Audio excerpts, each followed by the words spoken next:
ये है हमारा सौरमंडल और ये हमारी पृथ्वी।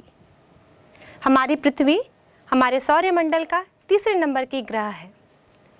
पृथ्वी ना तो ज़्यादा गर्म है और ना ही ठंडी, इसलिए ये जीव जंतु के लिए सबसे उपयुक्त ग्रह है। यहाँ पर ही जीवन पॉसिबल है।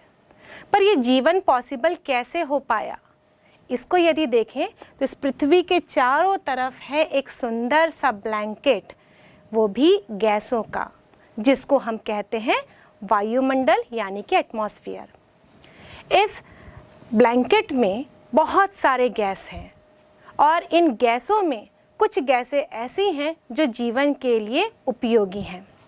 जैसे कि हम बात करें तो ये ब्लैंकेट कार्य करता है अम्ब्रेला की तरह। अम्ब्रेला हमको धूप से भी बचाता है और बारिश से भी बचाता है। वैसे ही जो पृथ्वी के चारों तरफ वायुमंडल है वो हमको अधिक ठंड से भी बचाती है और अधिक गर्मी से भी बचाती है।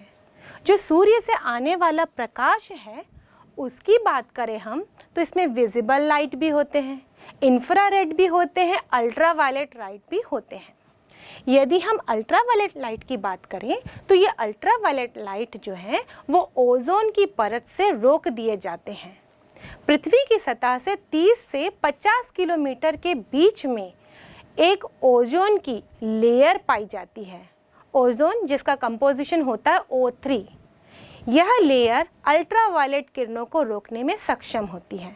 वैसे पूरी अल्ट्रावायलेट किरणें नहीं रुकती, जैसे कि हम लोगों ने पढ़ा है कि अल्ट्रावायलेट किरणें भी कई प्रकार की होती हैं।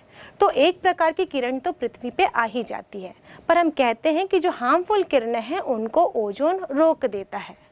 और ये अल्ट्रावायलेट किरणों का जो हार्म इफेक्ट है, जैसे कि कैंसर इफेक्ट, स्किन में कैंसर हो सकता है, इससे आई कैटरैक्ट हो सकता है, इन हानिकारक प्रभाव से हम ओजोन की वजह से बच जाते हैं।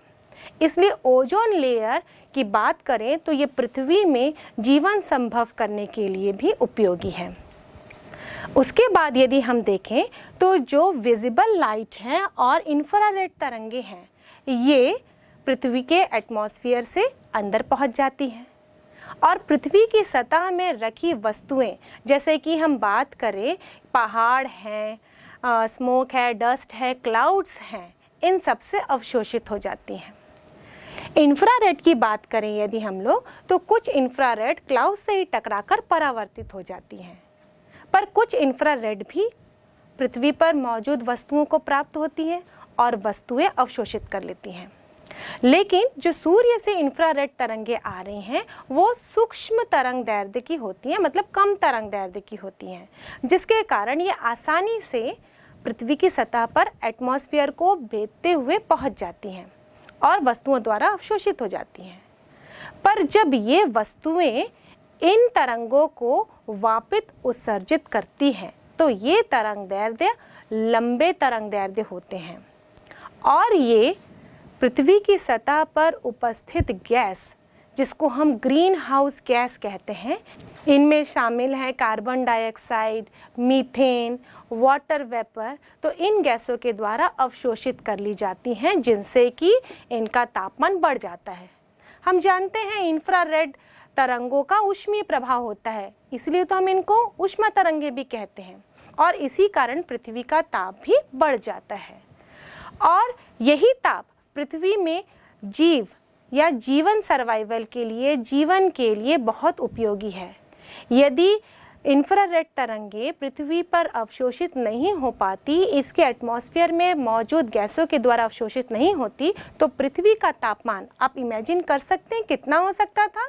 यह लगभग -20 डिग्री सेल्सियस से -40 डिग्री सेल्सियस तक हो जाता।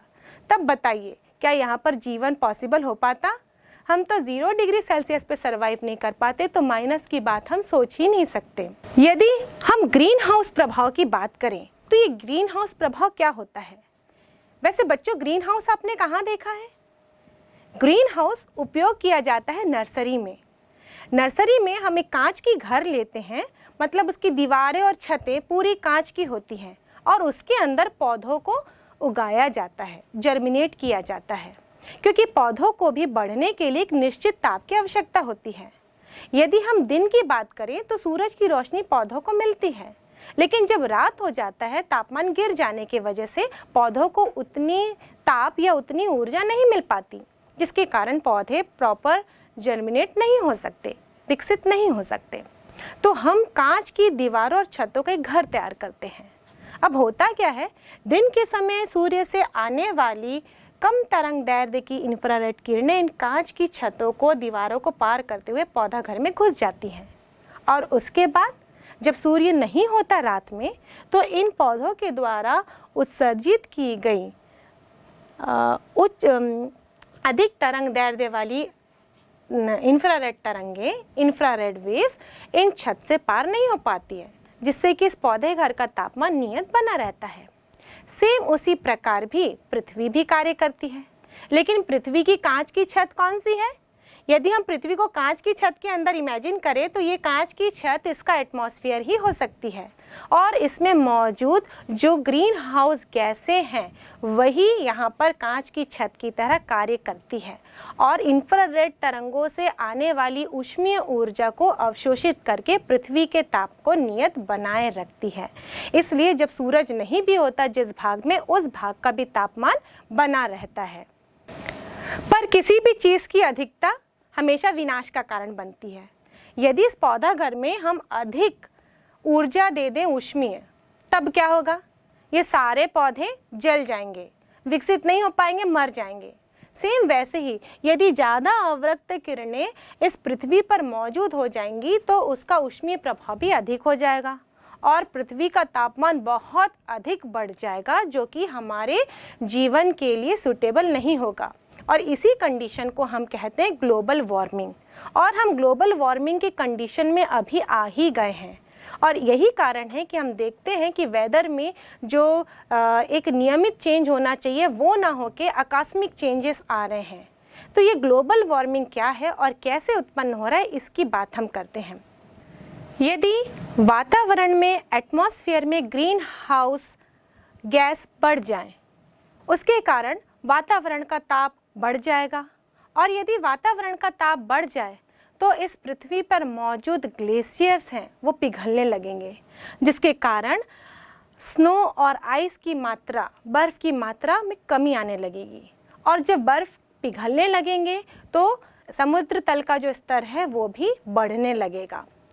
और यदि हम देखें तो बर्ड्स और एनिमल्स माइग्रेट करने लगेंगे, एक स्थान से दूसरे स्थान पर ये जाने लगेंगे। रेन यानी कि बारिश के स्थिति में भी परिवर्तन हो जाएगा, और ये जो रेन है वो स्नो पैटर्न में होने लगेगा। जो तूफान है वो भी और अधिक स्ट्रांग हो जाएगा। इस पृथ्वी का तापमान बहुत अधिक बढ़ जाएगा, और जो ओशिन हैं उनका स्तर बढ़ने के साथ साथ उनका ताप भी बढ़ जाएगा। ग्लोबल वार्मिंग को रोकने के लिए विश्व के कई देशों ने मिलकर एक प्रोटोकॉल को अपनाया है, और इस प्रोटोकॉल को हम कहते हैं क्योटो प्रोटोकॉल। ये एक इंटरनेशनल एग्रीमेंट है। वैसे हमारी भी जिम्मेदारी बनती है कि हम ग्लोबल वार्मिंग को कम करें, क्योंकि पृथ्वी में रहना तो हम ही को है। तो इस ग्लोबल वार्मिंग को किस तरह से कम कर सकते हैं? ग्लोबल वार्मिंग को कम करने के लिए हमें इसके ताप को कम करना है, मतलब इसके एटमॉस्फेयर में जो उपस्थित ग्रीन हाउस गैस है उनके प्रतिशत को कम करना है। तो इस ग्रीन हाउस गैस के प्रतिशत को किस तरह से कम किया जा सकता है? यदि हम देखें तो इसको कम करने के लिए हम हरे पौधे उगाएं, क्योंकि हरे पौधे हम जानते हैं कार्बन डाइऑक्साइड को अवशोषित कर लेते हैं और बदले में ऑक्सीजन देते हैं, तो कार्बन डाइऑक्साइड का प्रतिशत कम हो जाएगा। यदि हम बात करें तो हमें जो वेस्ट जनरेशन है, वेस्ट प्रोडक्ट्स हैं, उनके उपयोग को रिड्यूस करना चाहिए, मतलब ऐसे प्रोडक्ट बनाने चाहिए कि जिससे कि ज़्यादा वेस्ट प्रोडक्ट ना निकले। हमको एनर्जी एफिशिएंट अप्लायंसेस का इस्तेमाल करना चाहिए, ऐसे अप्लायंसेस जिनकी दक्षता, ऊर्जा दक्षता अधिक होती है। हमें फ्यूल एफिशिएंट व्हीकल्स का उपयोग करना चाहिए, मतलब जो व्हीकल्स बहुत पुराने हो चुके हैं और बहुत सारी गैसें जनरेट करते हैं, ऐसे व्हीकल्स हमको इस्तेमाल नहीं करने चाहिए। इसीलिए तो हम PUC करवाते हैं, पोल्यूशन अंडर कंट्रोल। अब देखे होंगे अधिक पॉपुलेशन वाले जगहों पर ट्रैफिक पुलिस वाले हमारे व्हीकल्स का पीयूसी मांगते हैं। यदि पीयूसी रहता है तो व्हीकल्स परमिटेड रहते हैं। ये ऐसे व्हीकल्स रहते हैं जो पोल्यूशन कम करते हैं, तो हमें भी ऐसे ही व्हीकल इस्तेमाल करने चाहिए जो कि धुआं कम छोड़ते हों। हमें रिन्यूएबल सोर्सेज ऑफ एनर्जी का इस्तेमाल करना चाहिए, जैसे कि सौर ऊर्जा, पवन ऊर्जा, जल ऊर्जा, जिसको बार बार रिन्यू किया जा सकता है और जो आसानी से उपलब्ध होते हैं। तो इस प्रकार हम ग्लोबल वार्मिंग को कम करने में अपना योगदान दे सकते हैं। तो इस टॉपिक में बच्चों हमने ये जाना कि ग्रीन हाउस प्रभाव क्या होता है, ओजोन की परत किस प्रकार हमारे लिए उपयोगी है और ग्लोबल वार्मिंग के कारण क्या है तथा उसका निवारण क्या है।